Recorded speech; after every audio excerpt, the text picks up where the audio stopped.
tarde para todos vocês, ou oi para quem nos vê em outro horário que não seja o do encontro, que se realiza nas tardes dos sábados.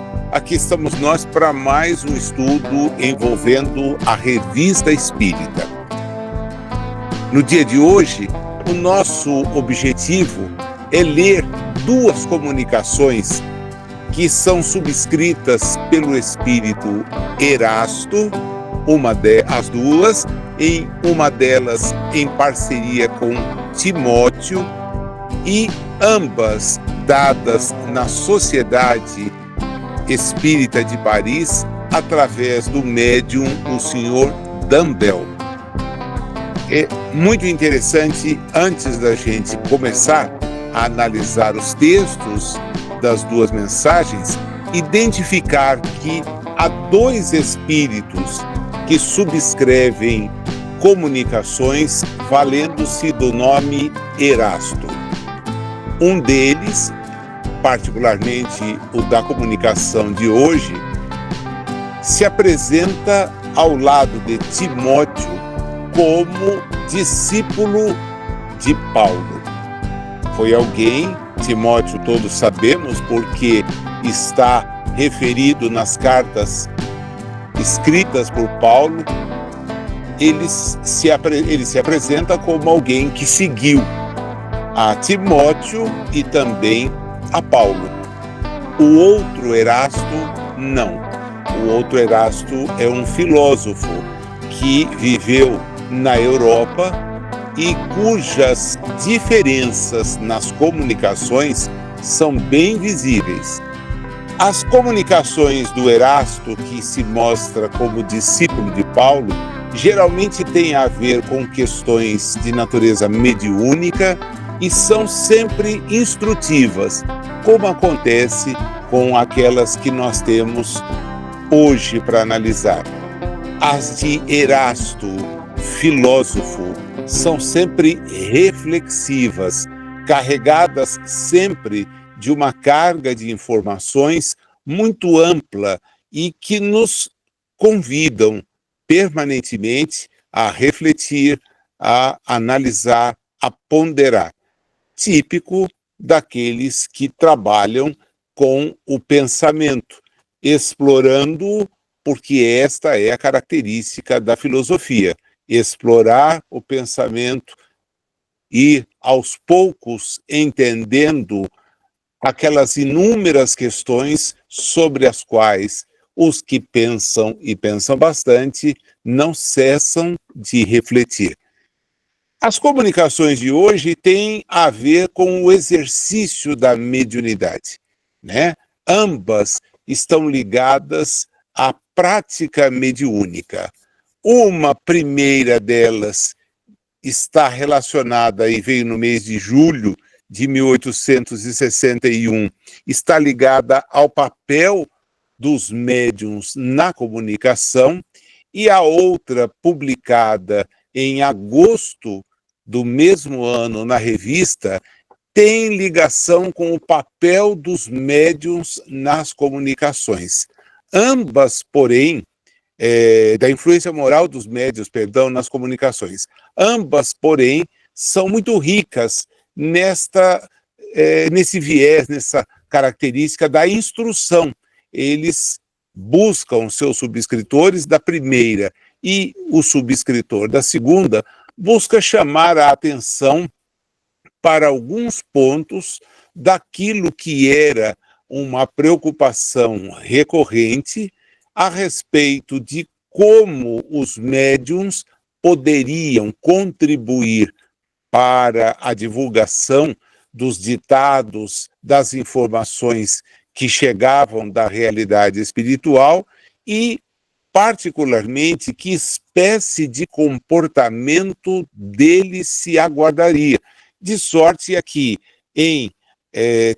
participando de uma atividade como aquela da Sociedade Parisiense, e depois, por extensão, todas as que envolviam ditados mediúnicos, o que se deveria esperar do ponto de vista do comportamento dos médiuns participantes das atividades. Esses dois textos que são apresentados na revista, naquele ano de 1861, em parte vão aparecer também em O Livro dos Médiuns, só que de uma maneira mais resumida, e serão aproveitados mais vezes por Allan Kardec, todas as vezes que ele estiver envolvido com essa questão. Até que ponto o médium interfere na comunicação espírita? Até que ponto? Né? E o que do médium se espera para que a gente possa ter a melhor comunicação. Os que têm participado do curso sobre nos domínios da mediunidade, que também é feito aos sábados e cujas aulas já estão disponíveis no YouTube, sabem que André Luiz, ao lado de Hilário e Aulus, visitam grupos no estudo da mediunidade, levando em consideração os espíritos. E eles, nessas suas visitas, identificam diferentes médiums que exercitam a sua tarefa, às vezes até, principalmente quando o ambiente não é o da reunião mediúnica, sem se dar conta de que são intermediários dos amigos espirituais, produzindo, inclusive, textos, né? Na medida em que escrevem, seja para jornais, seja revistas, seja livros e tudo mais. A influência da realidade espiritual em nossa realidade encarnatória é total, né? Não nos esqueçamos nunca daquela frase que compõe uma das questões mais comumente citadas de O Livro dos Espíritos, que é quando Kardec quer saber o papel ou a influência dos espíritos em nós. E deles ouvem que ela é ampla, sendo que, não raro, são eles que nos dirigem, né, no sentido de nos conduzirem para cá ou para lá. Pois bem, numa comunicação mediúnica de natureza instrutiva e por intermédio da escrita, é isto o que nós vamos encontrar na mensagem primeira, publicada em julho de 1861, há um destaque muito grande para essa questão de como os médiuns ajudam o processamento daquilo que procede dos espíritos. Vamos levar em consideração, primeiramente, que o trabalho desenvolvido por Allan Kardec levava ou tinha por conta a participação dos médiuns através da escrita, né? Particularmente nesse período de 1861, quando o texto da revista sai, eles são apresentados, a utilização de médiuns escreventes era o norte, né? Antes, no início, primeira versão do Livro dos Espíritos, nós teremos uma presença de médiuns que trabalhavam apenas e tão somente colocando as mãos sobre a cesta de bico, eventualmente ajudando num processo em que a escrita não fosse por eles mesmos desenvolvidas. Agora, já não mais, né? Porque Kardec, tendo adquirido uma confiança num grupo razoável de colaboradores, eles são vários, alguns muito especificados em determinadas fases da produção de obras que integram aquele conjunto básico, né? Então nós vamos encontrar médiuns que vão ajudar na produção da versão definitiva do Livro dos Médiuns. Vamos encontrar médiuns que vão ajudar na produção do Evangelho segundo o Espiritismo. Vamos encontrá-los de novo na produção de O Céu e o Inferno, e até mesmo textos que estão inseridos na Gênese, que já houveram sido publicados na revista, mas sempre com a identificação daqueles que serviram de intermediários. De todos nós, é notório, em se falando de a Gênese, o conhecimento de que o espírito Galileu Galilei se manifestou através de Camille Flammarion. E por intermédio dele, num conjunto de mensagens, já haviam sido publicadas na Revista Espírita, ele acabou escrevendo o que Kardec denominou a uranografia geral, que vem a ser o capítulo 6º de A Gênese. Então, sempre há um grupo de médiuns que vai ter uma atividade ao lado de um número determinado de espíritos. E isto, a comunicação de hoje, deixa muito evidente. Mas é muito evidente mesmo, né? Porque Erasto e Timóteo chamam a atenção para o fato de que eles se comunicam com os espíritos propriamente ditos, desencarnados, pela simples irradiação do pensamento. Então, a comunicação entre espíritos se faz assim, tá? Porém, quando o assunto envolve o encarnado, a conversa muda um pouco. E eles fazem questão de pontuar para que nós possamos entender o que vem no raciocínio.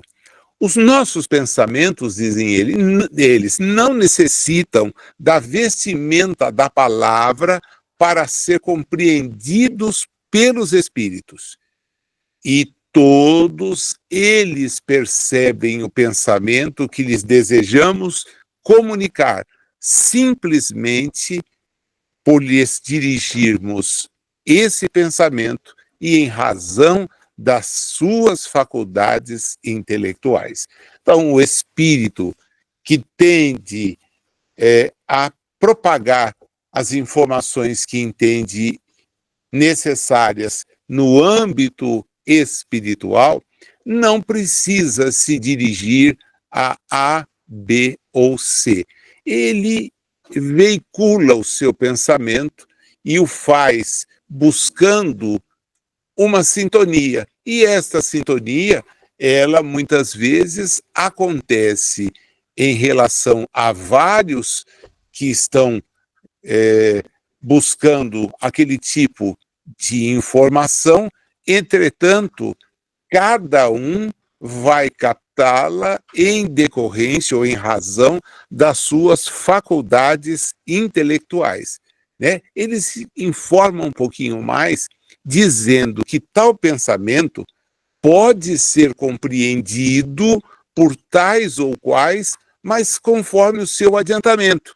Em outros, o pensamento não vai encontrar nenhum tipo de repercussão, nenhuma lembrança, nenhum conhecimento, exatamente porque eles não percebem esta comunicação, né? Ela é emitida, ela é irradiada, entretanto, os interesses daqueles espíritos não lhes permite a captação deste tipo de informação, né?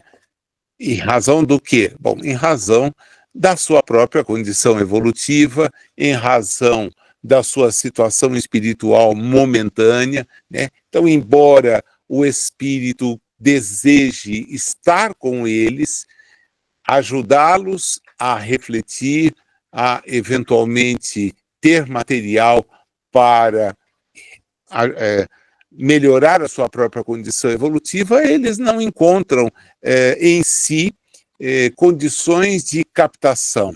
Não tem, né? É como aparece também nas obras de André Luiz, notadamente em Mecanismos da Mediunidade, nós tivéssemos uma transmissão como a do rádio, porém os aparelhos não estão adequados para desenvolver aquele tipo de sintonia.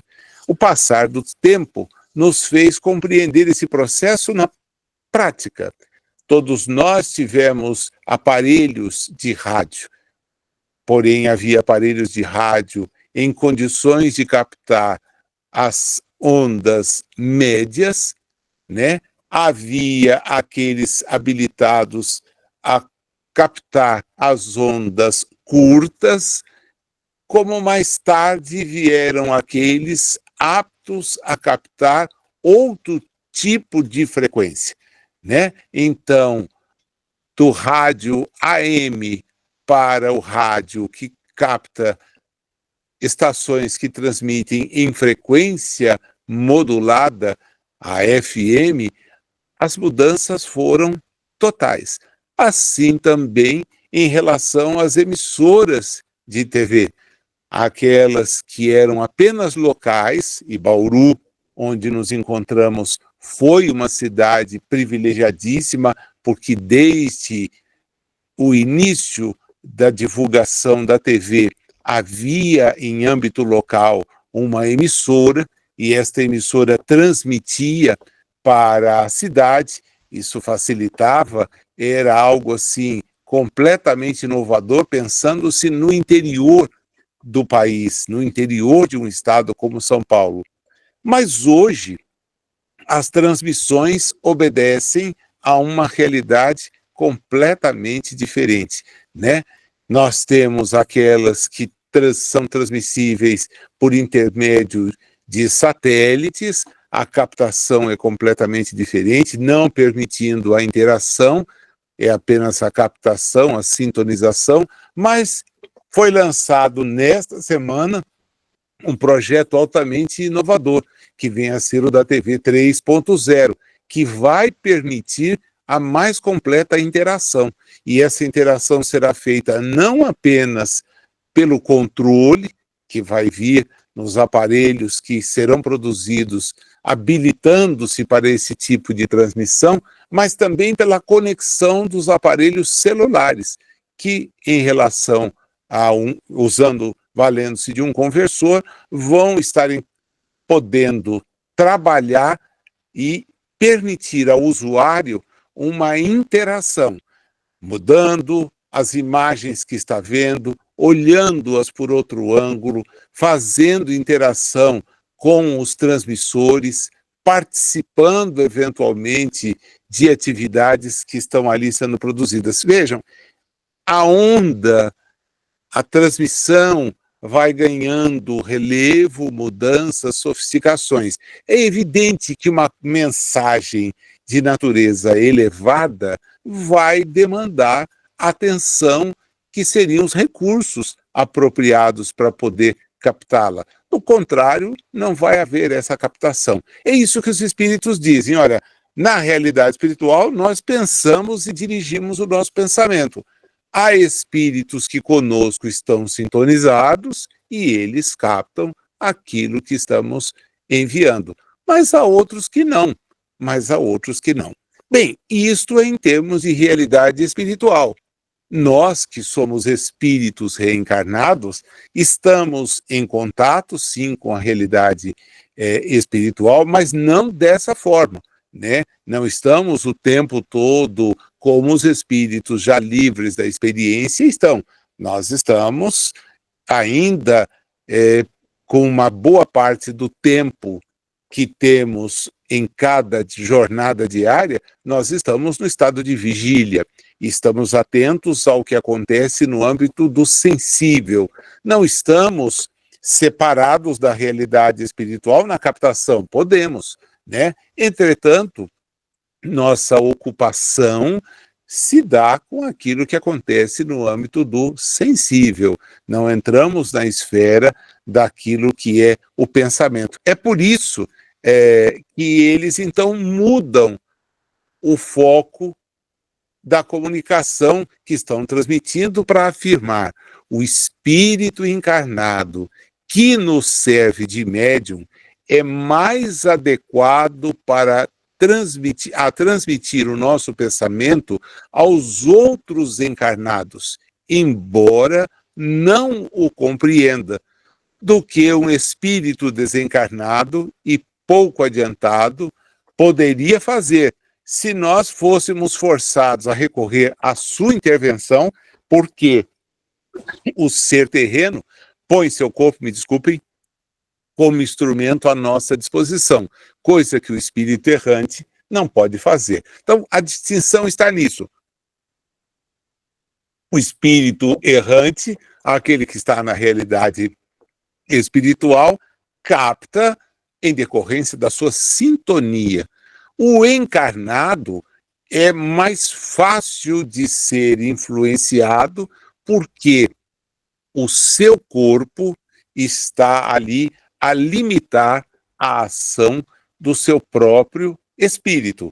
Então, com este processo, né, que nos mantém, como agora, no estado de vigília, nossa atenção está centrada em outras questões, o que torna mais fácil a comunicação dentro daquilo que os espíritos estão falando, que é o papel do médium para que elas se desenvolvam. Quando encontramos um médium, ou num médium, o cérebro aparelhado de conhecimentos adquiridos na vida atual e o espírito rico de conhecimentos anteriores latentes, adequados a facilitar nossas comunicações, dele nos servimos de preferência, porque com ele o fenômeno de comunicação nos é muito mais fácil do que com um médium cuja inteligência fosse limitada e cujos conhecimentos anteriores fossem insuficientes. Os espíritos que subscrevem esse texto deixam muito claro: nós precisamos, para a facilidade do nosso contato, observar o médium. Há nele uma predisposição física que capacite o seu contato conosco. A questão do cérebro, a existência de um elemento que permita esse tipo de contato. Agora, quem é ele? Né? Que nível de conhecimentos ele possui? Quais foram suas experiências anteriores? Então, aquele que tem uma quantidade de recursos que se mostre bem utilizável, ele é o instrumento do qual os espíritos se servirão, né? Não significa que os outros não poderão ser utilizados. O que eles estão dizendo é: nós encontramos um veículo que facilita a comunicação, né? Que facilita. Nós queremos nos dirigir aos encarnados. Podemos nos valer dos desencarnados? Não. Essa é a primeira conclusão. Nós precisamos ser dos encarnados mesmo. E quando os encontramos, o que esperamos deles? Primeiro, que sejam espíritos que detenham no cérebro recursos a permitirem a comunicação. Segundo, que eles possuam conhecimentos anteriores disponíveis, os quais nós poderemos, então, manipular, trabalhar, de sorte a que a comunicação seja a mais efetiva possível. Para facilitar o entendimento, eles resolvem, então, decompor isso que disseram, né? Vamos deixar a coisa mais clara, mais precisa. Se você tem um médium cuja inteligência atual ou anterior se ache desenvolvida, o nosso pensamento se comunica instantaneamente, espírito a espírito, né? Eu vou buscar aquela sintonia que também consegue me buscar, e isso é muito bom. É como se nós estivéssemos nos comunicando com os espíritos na realidade não corpórea, tá? É algo ideal, mas eu preciso de alguém cujo conhecimento atual ou anterior esteja desenvolvido, né?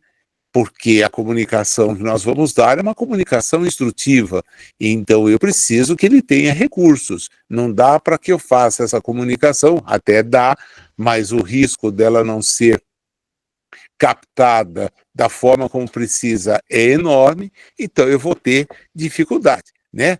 Por quê? Vou ter dificuldade, dizem eles, nós vamos ter dificuldade, dizem eles, porque nós precisamos encontrar no cérebro os elementos próprios para revestir nosso pensamento com a vestimenta da palavra, que a ele corresponde. E isso quer, seja o médium intuitivo, semimecânico ou mecânico puro. Olha, interessante, porque muitas vezes se afirma, sem parar para pensar muito, que apenas na intuição acontece a necessidade. Olha, basta que o médium coloque a mão à disposição, se for mecânico, para que isto seja transmissível, ele pode estar... Eu preciso encontrar no aparelho recursos que permitam a transmissão da mensagem. Se eu não encontrar, eu não terei essa transmissão. É o que os espíritos insistem aqui, nesse texto, nesse ponto da mensagem. Eu preciso que ele tenha alguma coisa. Bom, não fica difícil que a gente compreenda, então, a advertência do Espírito Verdade, né? Ela é no sentido do instruí-vos. O amai-vos, nós sabemos, é o resgate de Jesus. Espíritas, eis que vos dou um ensinamento. Primeiro deles, amai-vos. Segundo, instruí-vos. A instrução oferece à espiritualidade condições de trabalhar melhor no lado das comunicações, né? Trabalhar melhor. Evidentemente, alguém pode objetar, né? Mas médiuns desprovidos de conhecimento, muitas vezes alfabetizados por pouco tempo, são instrumentos de entidades bastante elevadas. E como é que funcionou isso? Funcionou porque tais espíritos são detentores de bagagem, os encarnados.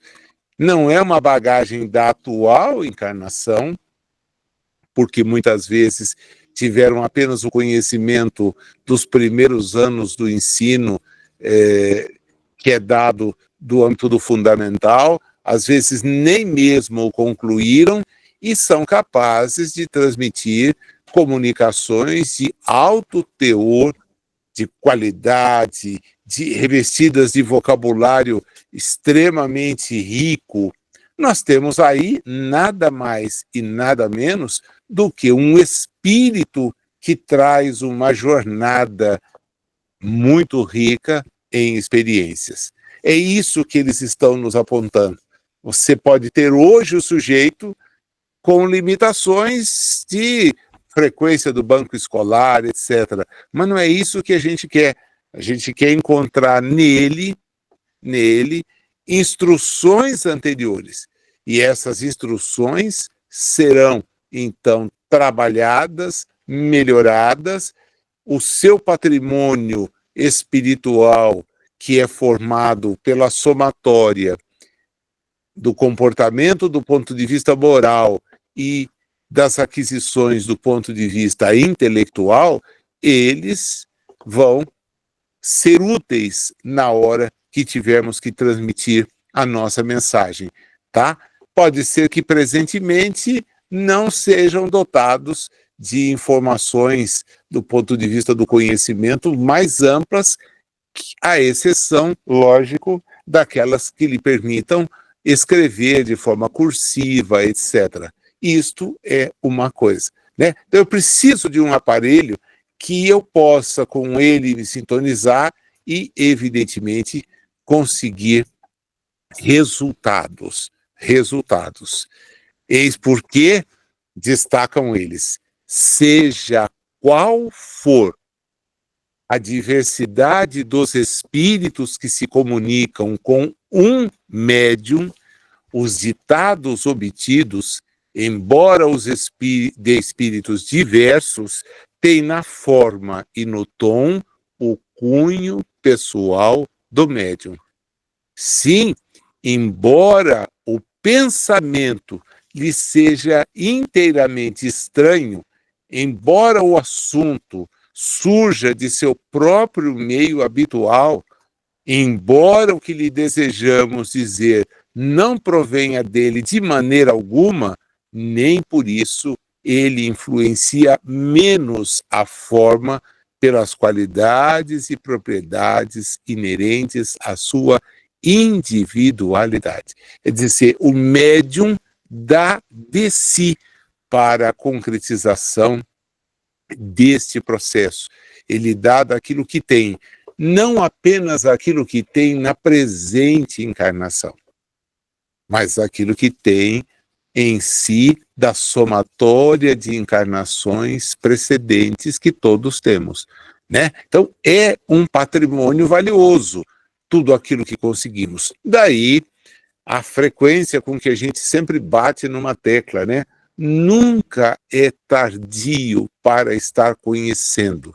Nunca é longo o tempo para que a gente não possa aproveitar tudo o que nos seja possível aproveitar. Não há, do ponto de vista da reencarnação, porque o corpo, ele tem lá a sua jornada, de certa forma, estabelecida. Mas quem se apropria do conhecimento não é o corpo, é o espírito. Então, se o espírito detiver vontade, se fizer isto com esforço, nunca será tarde para conhecer. Nunca será tarde. E o detalhe mais importante: todo o conhecimento que obtivermos vai estar conosco permanentemente. Ele vai perdurar, ele vai nos acompanhar, de tal sorte que vai nos ajudar, vai nos permitir o contato com outras comunicações cada vez mais elevadas, mais apropriadas. Então, é como se eu pudesse estar em mim, por isso criados simples e ignorantes. A simplicidade nos oferece a chance de ir adquirindo progresso de natureza moral. Mas é o conhecimento quem nos franqueia o acesso ao intelectual. Então, nunca é tarde para aprender. Nunca, nunca. É uma questão apenas de vontade. Vontade. Cada um de nós sabe que depende de si dedicar-se ao estudo, aprofundar-se nas leituras, trabalhar cada vez mais de maneira apropriada as condições que temos. Então, mas eu já estou longe para frequentar o quê? Nem o banco escolar, nem o banco escolar. Já que sem informações, nós sabemos como é difícil a existência na Terra, notadamente num quarto de século como nós estamos, em que tais informações estão disponíveis em volume acentuado. Então a pessoa precisa ter, ela deve trabalhar a sua disposição, a sua vontade para conhecer. Todos nós temos que fazer isto, por uma razão muito simples: esse patrimônio não é do corpo. Então, tudo que eu conhecer, tudo aquilo que eu dominar, permanecerá comigo, será útil na minha jornada enquanto espírito. Se eu quero amanhã manter ou captar comunicações que são de natureza mais elevada do que a minha própria, eu preciso ter recursos. Eu não posso permanecer estancado, né? E vamos levar em conta, esse é um outro dado muito real, que a escolarização, em termos amplos, eu diria, para usar uma palavra que é muito usada no âmbito das questões assim educacionais universalizada, isto é, levada a todos, ela ainda, primeiro, não é uma realidade do mundo todo, tá? No nosso país, felizmente, ela é uma realidade. Mas não é uma realidade que estava presente no século XX, nos seus primeiros anos. Não estava presente no XIX, no XVIII, no XVII. Quanto mais a gente recuar, vai perceber que era muito mais difícil ter acesso à informação. Era algo reservado a muito poucos. Hoje, não.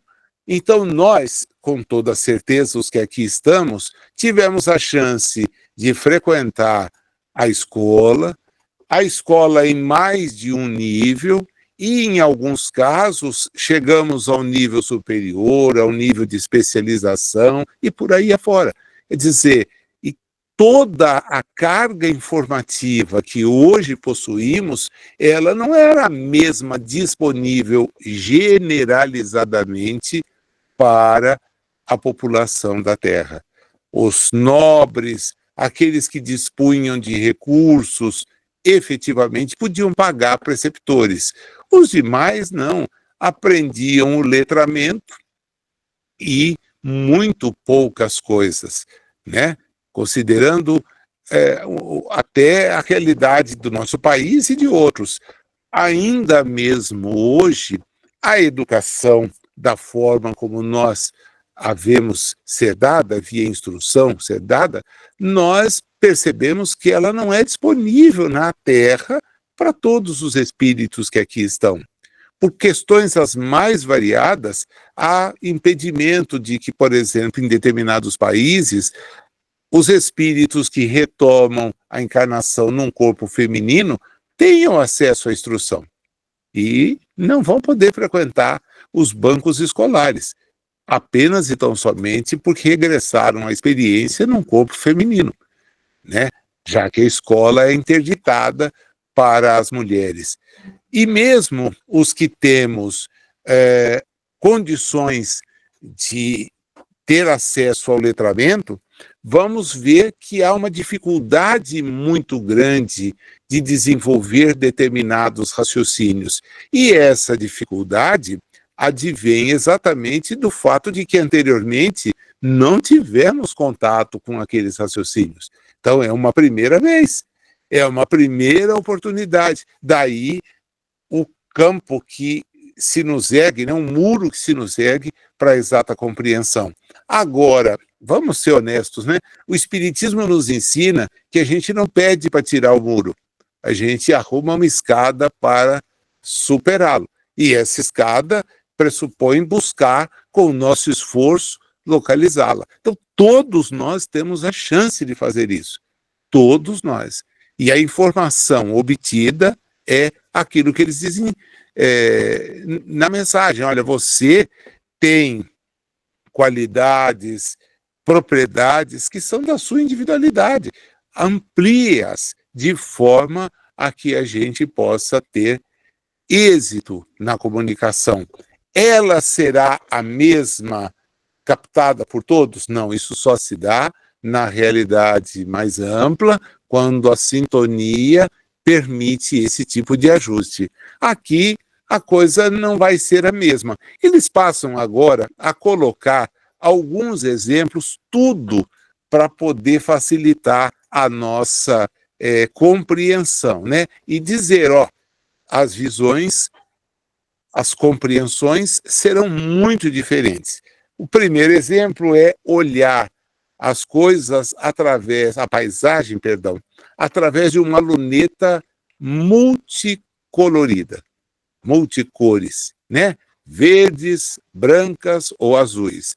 Bom, todo mundo observa as coisas, né? Mas vai observar a partir da tonalidade das lunetas que tem à disposição. O que tem a luneta verde vai observar as coisas dessa forma, assim como aqui tem a azul e a branca.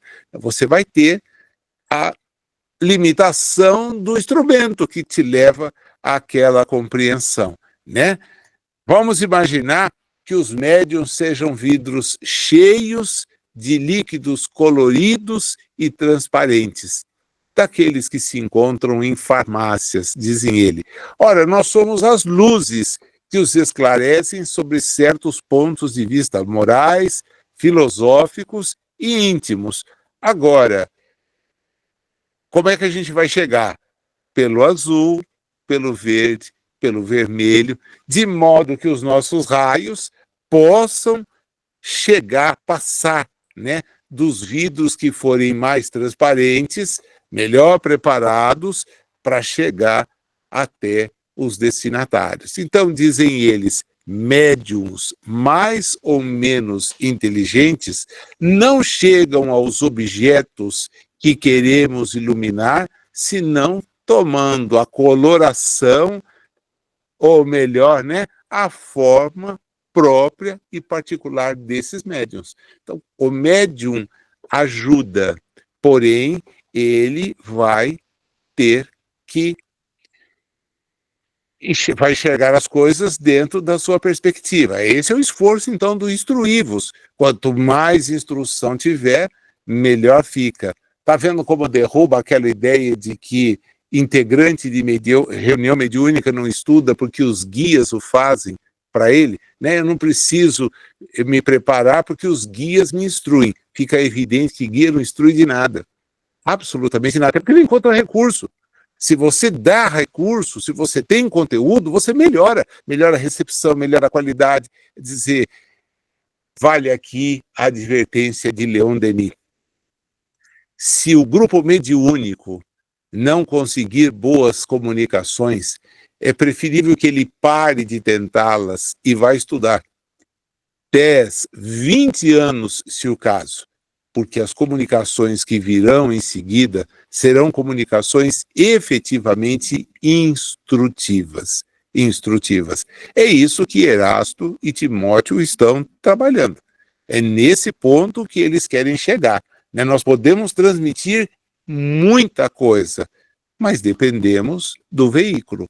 O veículo, quanto melhor, quanto mais trabalhado, melhor aperfeiçoado, mais vai ser trabalhado da nossa parte. Né? Eles usam um último exemplo que eu acho assim extremamente didático. Né? Eles querem passar, e valem-se do exemplo da música, uma área, querem improvisar uma área. Ora, a área é algo que é desenvolvido a partir da qualidade instrumental disponível. Né? E eles dizem, a gente tem ora um piano, ora um violino, ora uma flauta, ora um contrabaixo, ou um apito barato. Olha onde vai, do piano ao apito. Tá? O que vai acontecer? Bem, se for um piano, uma flauta, um violino, a transmissão será completamente diferente. Eu vou compreender aquilo que a área traz em sua partitura, né? Eu vou dar ao poema musical toda a riqueza de que ele se acha revestido. A gente percebe a grandiosidade de uma composição que não é a área, é o oposto dela, uma sinfonia. A gente vê a riqueza que é o trabalho sinfônico, a harmonização dos aparelhos que compõem a orquestra. Mas eu quero transmitir uma coisa solo. Ah, bom, o que você tem na mão?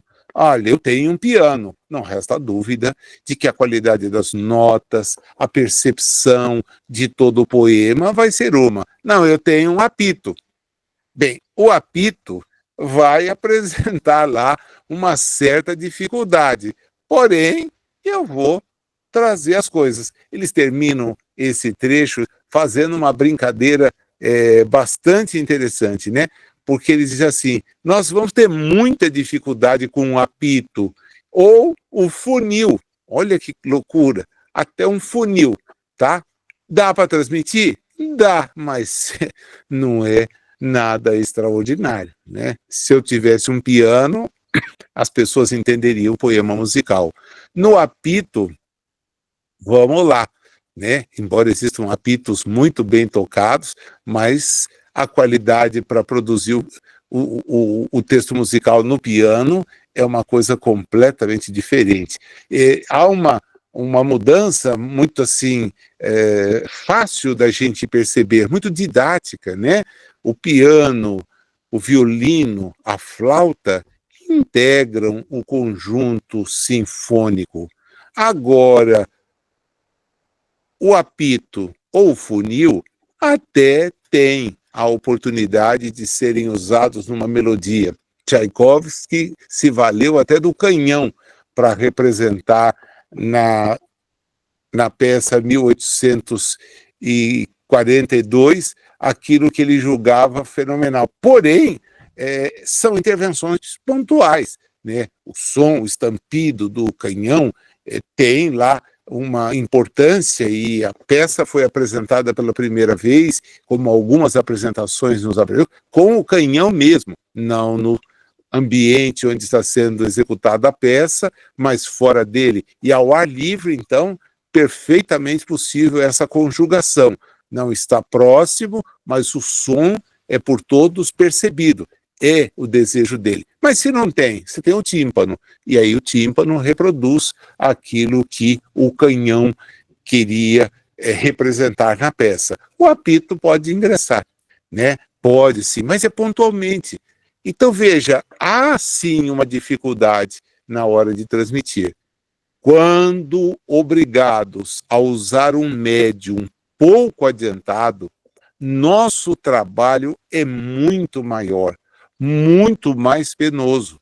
Somos obrigados a recorrer a formas incompletas, o que nos é uma complicação. Porque dessa maneira, dizem eles, somos forçados a decompor nosso pensamento e a proceder palavra por palavra, letra por letra, o que nos é um aborrecimento, uma fadiga e um verdadeiro entrave à presteza e ao desenvolvimento de nossas manifestações. Eles estão escrevendo na Sociedade Parisiense, em que as pessoas se integravam com o propósito de servir de intermediárias entre a espiritualidade e os encarnados. É esse o papel do médium, é o intermediário. Ele traz informações, recomendações. Eles estão falando de recomendações instrutivas, através da intervenção do escrevente, daquele que para nós hoje psicografa, nós temos a possibilidade de obter páginas preciosíssimas. Olha, estamos diante de uma delas, que foi obtida exatamente por tal intermédio. O médium deu oportunidade a que os espíritos compusessem o texto em conjunto, porque assinam assim o texto, e divulgassem por seu intermédio através da escrita. Isso pode ser analisado, confrontado. Então, veja, é mais fácil, mais objetivo encontrar instrumentos preparados. A importância da preparação mediúnica permanente, amplíssima. Eles insistem, nós nos sentimos felizes ao encontrar médiums bem apropriados, bem equipados, munidos do material pronto para ser usado. Numa palavra, bons instrumentos. Porque então, nosso perispírito, agindo sobre o perispírito daquele que mediunizamos, só tem que dar o impulso à mão que nos serve de porta-caneta ou porta-lápis. Com os médios insuficientes, nós somos obrigados a fazer um trabalho análogo ao que faríamos quando nos comunicássemos por batidas, né? A gente precisa dizer letra por letra, palavra por palavra, cada uma das frases que traduzem os pensamentos que queremos transmitir. Então, dizem eles, é por estas razões que nos dirigimos de preferência às classes esclarecidas e instruídas para a divulgação do espiritismo e o desenvolvimento das faculdades mediúnicas escreventes, embora seja nessas classes que se encontram os indivíduos mais incrédulos, os mais rebeldes e os mais imorais. Nós temos que nos dirigir a esse material porque facilita a comunicação. Porém, é o melhor? Não. Né? Porque muitas vezes a pessoa é completamente incrédula daquilo que recebe. Entende que é seu, entende que está variando, entende que aquilo não pode ser efetivo e, com isto, perde uma belíssima oportunidade de ser útil. Outras vezes, até começa a envolver-se, mas é completamente rebelde, né? Tem disponibilidade hoje, deixa de ter amanhã. Se envolve hoje, amanhã não está mais interessado naquilo que vai fazer. Precisa ter compromissos, mas os tem só de outra forma. Com o trabalho mediúnico, deixa a desejar. E há para todos, sejam os melhor preparados, sejam não tanto preparados, a célebre questão do comportamento moral. Né? Já a gente vai falar só dele, mas a mensagem antecipa o que vem. Eles pedem, olha, a gente se comunica, mas o camarada é imoral, né? É que preciso fazer chegar a mensagem e faço com que ela chegue, mas não poderia deixar de registrar que essa é uma constante. Hoje, diz ele, nós deixamos os espíritos pelotiqueiros e pouco adiantados exercitarem as comunicações tangíveis, né? As batidas, os transportes. Agora, os homens sérios também são aqueles que se interessam apenas pelos fenômenos que ferem a vista e os ouvidos e se distanciam dos fenômenos puramente espirituais, puramente psicológicos. É necessário trabalhar para que isto seja efetivo. É preciso melhorar o nível do nosso equipamento mediúnico. E nós elevamos esse nível através da instrução e, evidentemente, através da nossa própria moralização. Né? Quando nós passamos a agir em condições que retratem que aquilo que já sabemos tem significado na nossa existência, tem significado. Então, se práticas que no passado adotávamos eram práticas que poderiam ser justificadas a partir do conhecimento espírita, não mais, né? Temos que dar, sim, um tempo para que nós possamos tomar sempre a melhor atitude. Significa que vamos acertar sempre? Evidentemente que não. No estágio evolutivo que estamos, não. Mas vamos errar menos. E isto já é sinal de progresso, né? Então eu não preciso ter a pretensão de só acertar, porque não nos é possível. Com toda sinceridade, né? É preciso ser bastante honesto consigo mesmo para admitir que nós não conseguimos.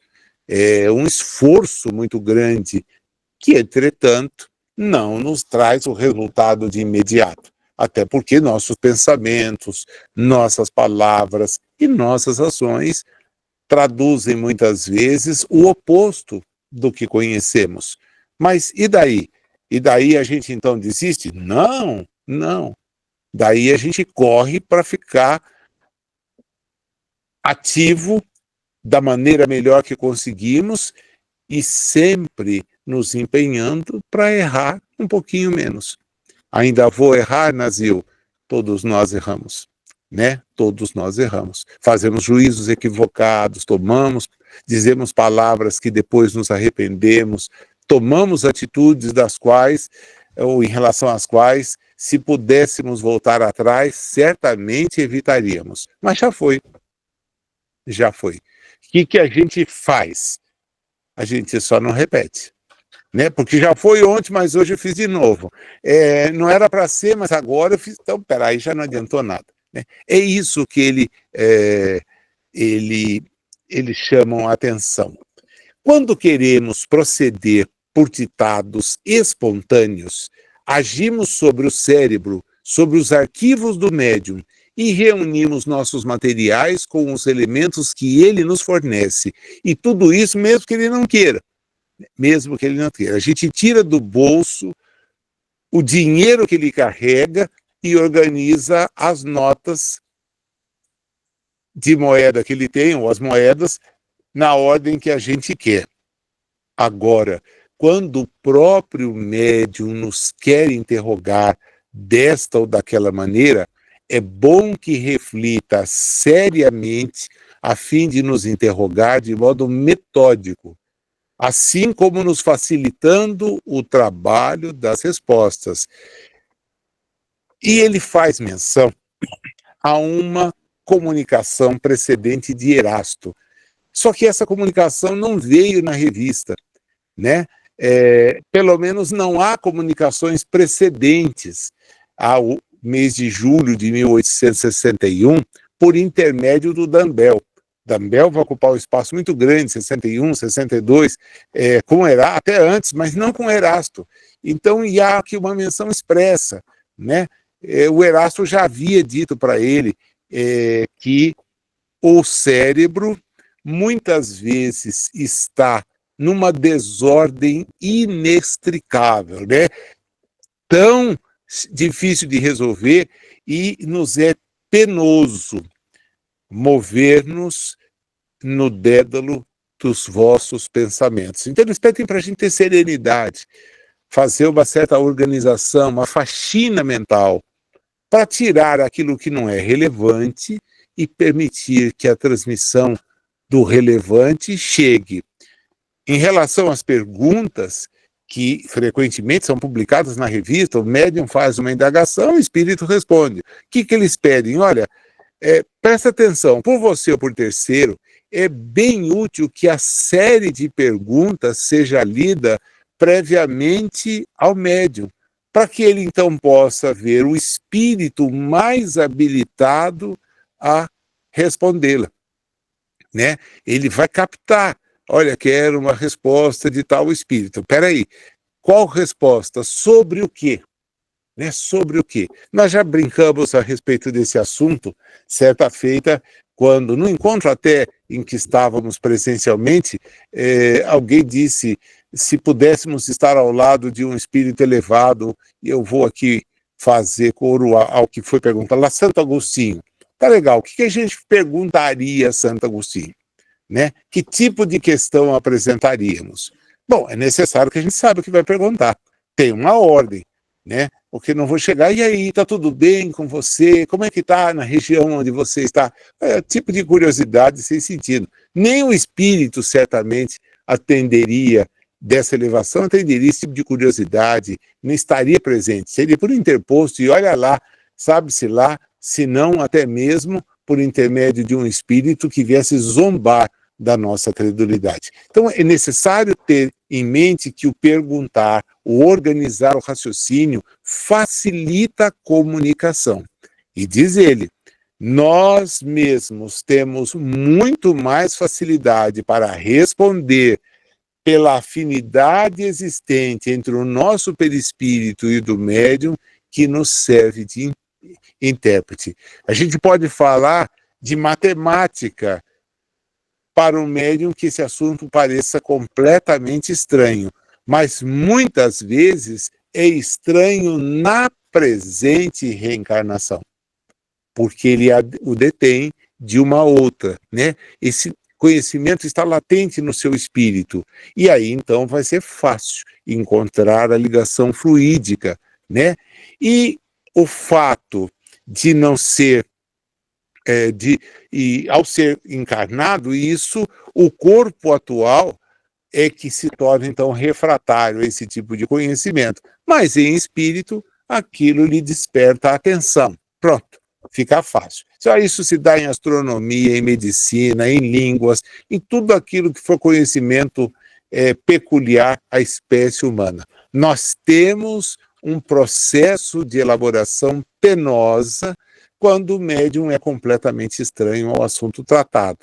Agora, é como se a gente trabalhasse numa tipografia, né? E ele está usando a imagem da tipografia da época, que era a composição da matriz letra por letra, o que fazia com que houvessem erros, né? Que muitas vezes, depois de impresso o livro, o folheto, o jornal, a página, fizesse que fosse acompanhado de uma errata, onde página tal, onde se lê isso, leia-se aquilo, porque tem lá um erro de impressão.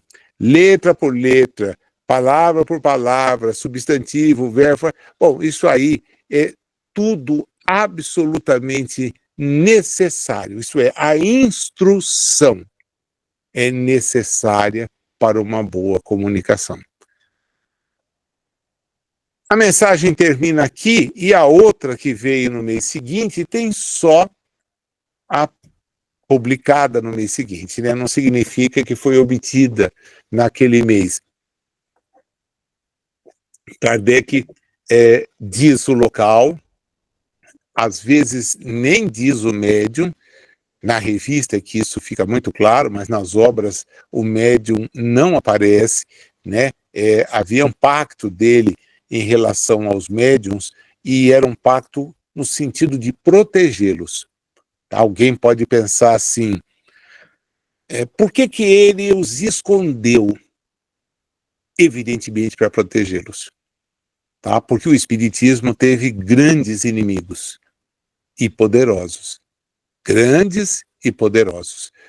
Lembre-se bem, do ponto de vista histórico, o que aconteceu com as irmãs Fox, a partir do momento em que aquele fenômeno foi objeto de um levantamento, de uma pesquisa, uma investigação conduzida pela sociedade americana através de organismos oficiais.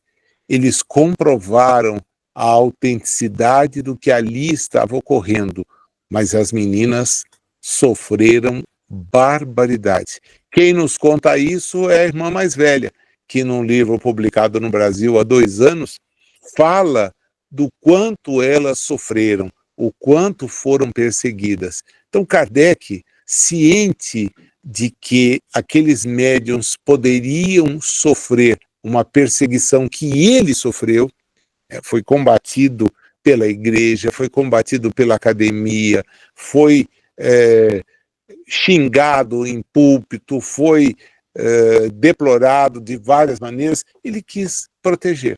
Então ele assumiu para si a responsabilidade, pondo o seu nome nas edições, com pseudônimo, mas o pseudônimo exigia identificação perante a casa editora. A casa editora sabia quem era Allan Kardec.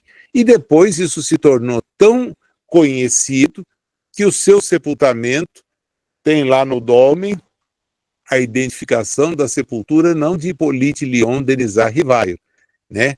A sepultura, o registro de óbito é de Hippolyte Léon Denisard Rivaio, mas na sepultura quem aparece lá é Allan Kardec, né? Quer dizer, ele ficou conhecido dessa forma. Então, ele trouxe para si a responsabilidade e protegeu os médiuns com a não identificação. Às vezes aparece, como é o caso aqui. O Dumbell traz uma outra comunicação, desta feita sob a influência moral dos médiuns nas comunicações. Acho que deu para perceber onde nós queríamos chegar, né? O primeiro ponto é saber como é que se processa. E lá, no meio da comunicação que a gente acabou de analisar, tem um destaque para o comportamento, aquilo que do médium se espera, a moralidade. Olha, a gente às vezes vai valer de médiums que detêm informações, recursos desta ou de outra encarnação. Eles usam pessoas preparadas, mas cujo comportamento é imoral, tá? Então, espera aí, se a gente tem essa situação, qual é a influência moral dos médiuns nas comunicações? E ele, agora é apenas Erasto, ele inicia a comunicação dizendo, ó, é apenas secundária a influência dos médiuns nas comunicações. Secundária. O seu papel é de uma máquina elétrica que transmite os despachos entre pontos afastados da Terra. Assim, quando a gente quer editar uma comunicação, agimos sobre o médium como funcionário do telégrafo age sobre o aparelho, né? É o tac-tac do telégrafo que vai desenhando a milhares de léguas, a quilômetros, sobre uma fita de papel, os sinais do telegrama. Nós nos comunicamos através de distâncias incomensuráveis que separam o mundo invisível do visível, o mundo imaterial do mundo encarnado. E aí vamos usar o aparelho mediúnico. E por quê? Porque muitas vezes não estão numa proximidade vibratória da Terra. A vibração próxima da Terra é conhecida como a porta de passagem, um umbral. Né? Isso que nos leva a regiões melhores. Então, espíritos assim, Erasto, Timóteo, São Luís e tantos outros que aparecem nas inúmeras comunicações, são espíritos que têm uma condição evolutiva reconhecida, né? Por aquilo que fizeram, pela qualidade dos seus ensinos. É algo assim que é fácil a gente perceber, identificar. Como é que eles vão se comunicar? Indo lá ao lado do espírito para transmitir? Nós sabemos que isso ocorre em algumas circunstâncias, porém, é perfeitamente possível que essa comunicação se dê a uma distância muito grande, não necessariamente estando ali.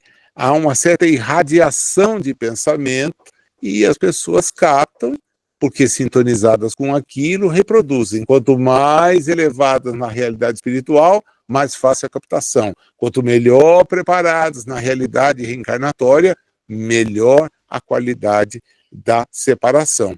E aí eles dizem, como ele diz, as influências atmosféricas atuam perturbando as transmissões do telégrafo, a influência moral do médium atua e, por vezes, perturba a transmissão de nossas mensagens de além-túmulo, por sermos obrigados a passá-las por meio que lhes é contrário.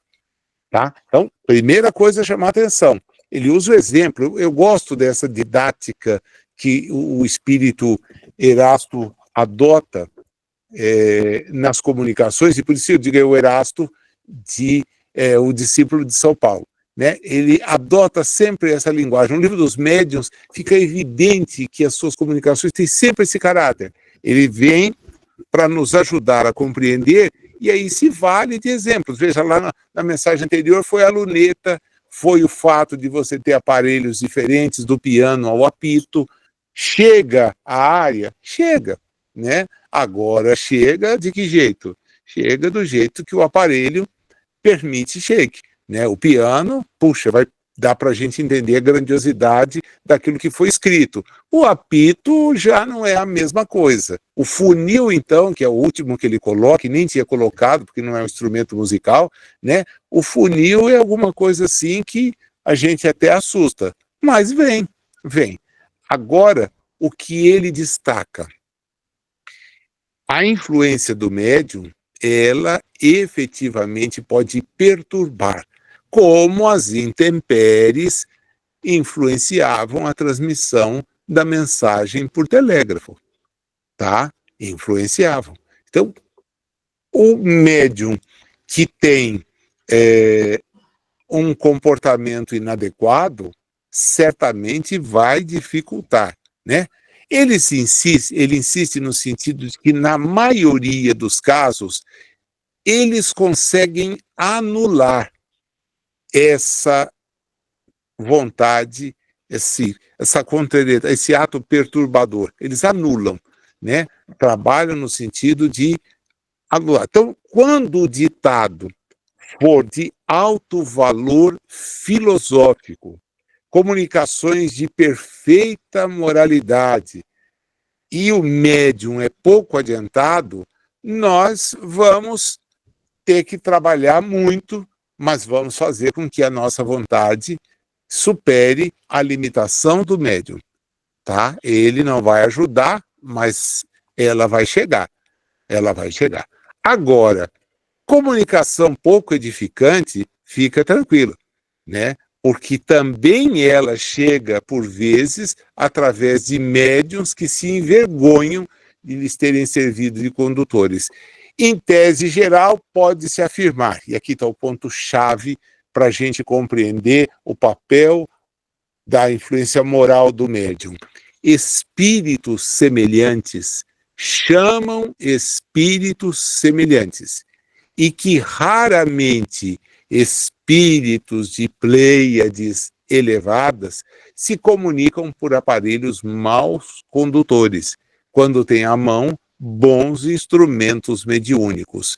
Numa palavra, bons médiuns. Então não vamos esperar uma comunicação de Bezerra de Menezes por intermédio de um médium que não seja ele apto a estar sintonizado com Bezerra de Menezes.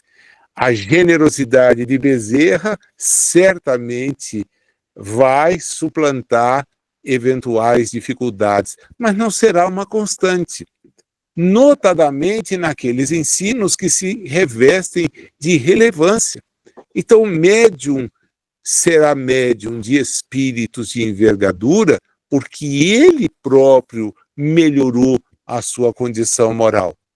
Não tem outra forma? Bom, vamos lá, vamos tentar transmitir por esse. Porém, se eu tenho esse de boa envergadura, é ele que eu vou me valer, né? Médium leviano e pouco sério atrai espírito da mesma natureza. Eis porque as comunicações que eles trazem são marcadas por banalidade, frivolidade, ideias sem ordenação e até muito heterodoxas do ponto de vista espírita. Vejam vocês a verdade contida nessa frase.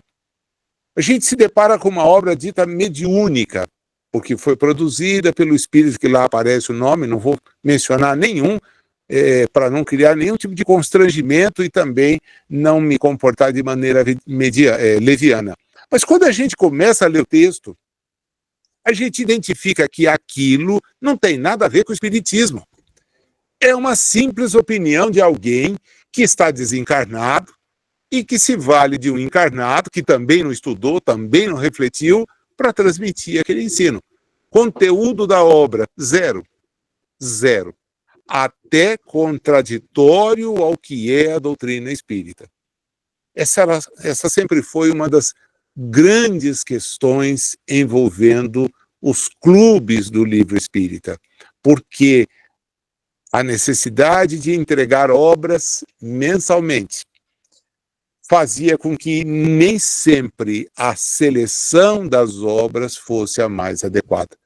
Era preciso que alguém lesse, que alguém analisasse e que depois pudesse dizer, olha, vamos comprar. Essa dá para a gente retransmitir. Não. Então vinha no meio. É como quando a gente pega uma bateia, né, uma peneira, para levantar cascalho, tentando encontrar a pepita de ouro. Você pega, não é um monte de pepita, é um monte de cascalho.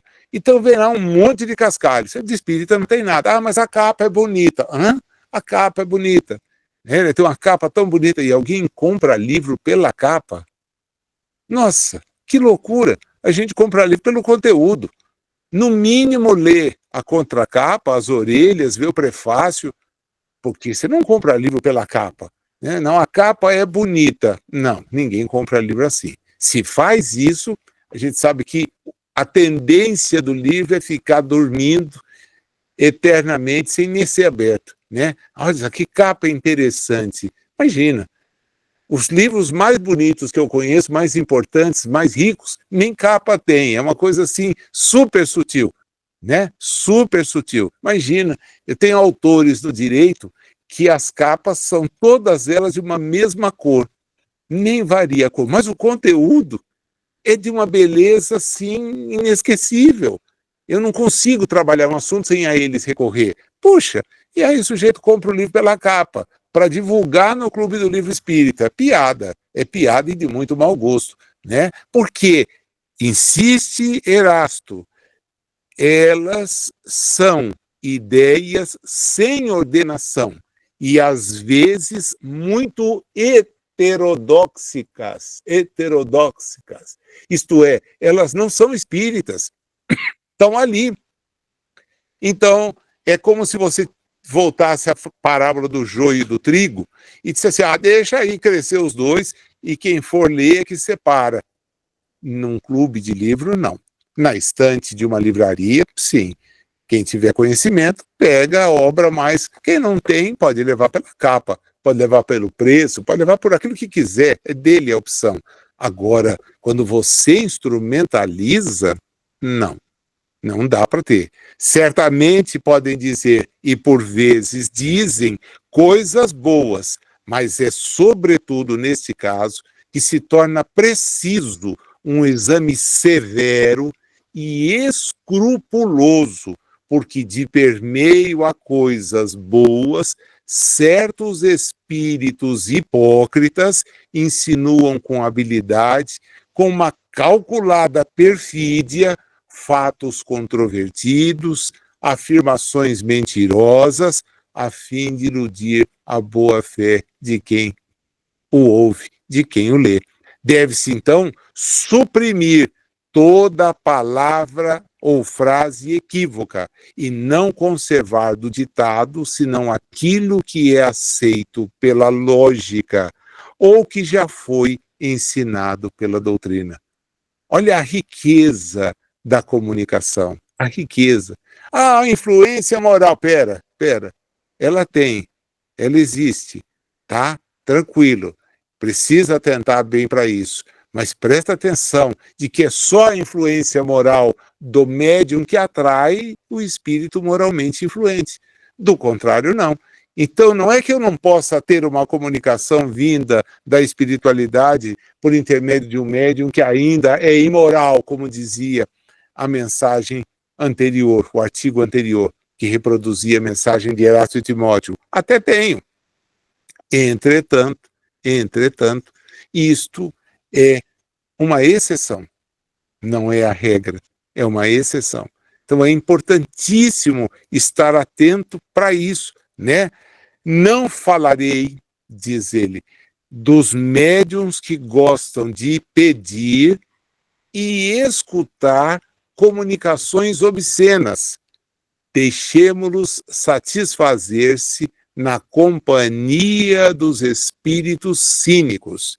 Aliás, as comunicações dessa ordem, por si mesmas, buscam a solidão e o isolamento.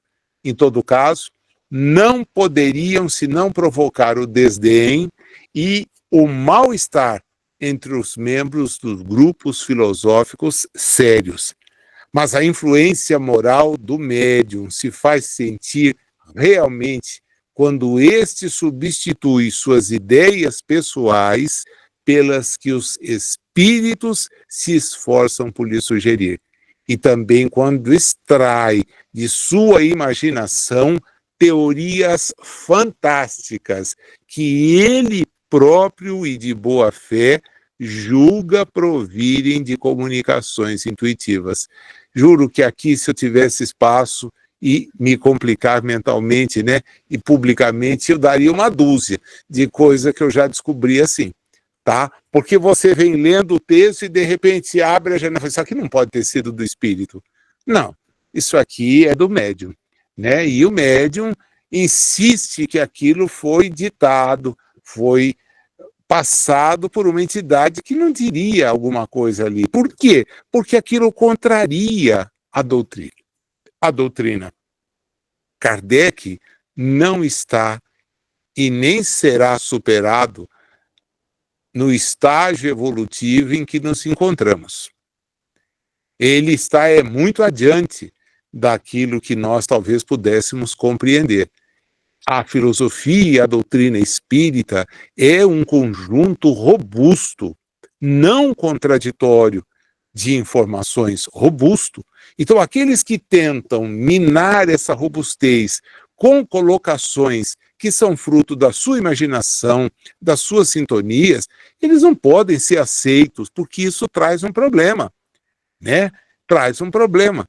E ele diz a mão do médium que não se porta de uma maneira assim, apta a permitir bons ensinos, ela acaba permitindo que um espírito mecanicamente zombeteiro, que ele faça a sua intervenção e coloque ali. Então você lê alguma coisa que parece ser séria e no meio vem aquilo que evidencia a ausência de seriedade, né? Desconhecem, diz ele, o ditado modesto de um espírito sábio e, trocando a presa por sua sombra, a substituem por uma paráfrase empolada. É contra esse escolho, essa prova, que igualmente vê chocar-se as personalidades ambiciosas que, em falta de comunicações que os bons espíritos lhes recusam, apresentam as suas próprias obras como se fossem daqueles espíritos. Aqui a minha lista é imensa, né? Então eu prefiro nem avançar, tá? Ele pede que os que dirigem os grupos espíritas, ele usa a palavra chefes de grupos espíritas, né? Possuam um tato fino e uma rara sagacidade para discernir entre as comunicações autênticas as que não são, e para não ferir os que se enganam a si mesmos, tá? Na dúvida, abstente, diz um velho ditado, não admitais, pois, senão aquilo que vos é de uma evidência certa, desde que surja uma opinião nova, por pouco duvidosa que vos pareça, passai-a pelo crivo da razão e da lógica. Espiritismo é racionalidade, logicidade. Fantasia e racionalidade não pertencem ao espiritismo. Não pertence mesmo. Por mais venerando seja o nome colocado ali, que não faria aquilo. Aquilo que é reprovado pela razão e pelo bom senso deve ser rejeitado firmemente.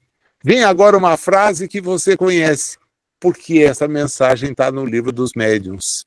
Mais vale repelir 10 verdades que admitir uma só mentira, uma só teoria falsa. Porque sobre essa teoria você vai edificar um sistema que depois da primeiro sopro desmonta, né? É como se fosse erguido sobre a areia movediça. Agora, as verdades rejeitadas porque vos parecem não vos parecem demonstradas nem lógica, nem claramente, em breve elas podem vir a ser, né, resolvidas. Pede para que a gente fique atento ao fato, de que não há o impossível para Deus e para os bons espíritos, senão a injustiça e a iniquidade. Então, isto não dá para trabalhar, né? O espiritismo desenvolveu, vai trabalhar, mas é importante não esquecer, né? É importante não esquecer que todo médium precisa corrigir aqueles costumes que não representam senão o orgulho, a falta de amor e a de caridade.